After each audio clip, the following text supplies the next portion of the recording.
The United States Senate, in a closely divided 54-46 vote, confirmed Pam Bondi as the next Attorney General of the United States on Thursday.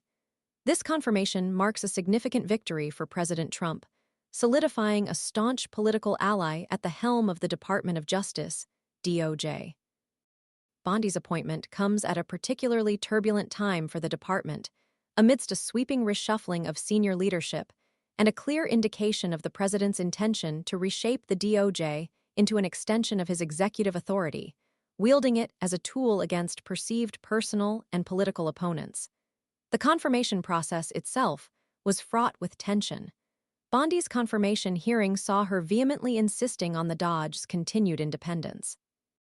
She pledged to uphold existing policies restricting White House interactions and explicitly denied that she would allow the Federal Bureau of Investigation, FBI, to pursue investigations based on a list of individuals deemed enemies of the president, a list allegedly compiled by the president's nominee for FBI Director, Kash Patel. This assurance, however, failed to fully alleviate widespread concerns. The FBI, already deeply unsettled by the ongoing changes within the DOJ, remains anxiously awaiting the confirmation of Patel as its director. Patel, a known close confidante and fiercely loyal supporter of President Trump, represents a significant wild card in the equation.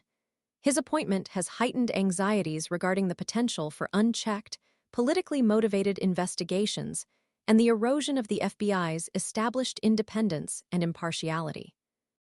The Senate's approval of Bondi, despite these concerns, suggests a willingness to trust her assurances, a gamble given the administration's history of disregarding established norms and precedent.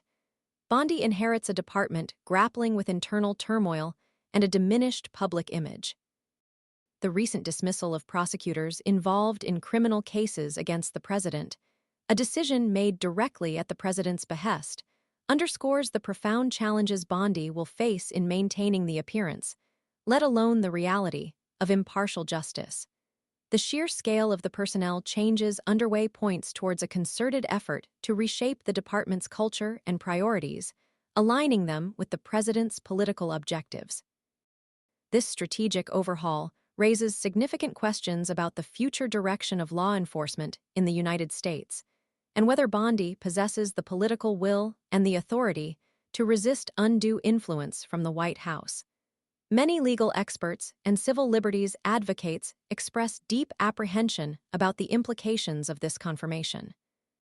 They view Bondi's appointment, coupled with the ongoing personnel shifts and Patel's impending confirmation, as a severe threat to the independence and integrity of the DOJ. The concern stems from the perception that the department may increasingly be used to target political opponents, undermining the rule of law and eroding public trust in the fairness and impartiality of the American justice system.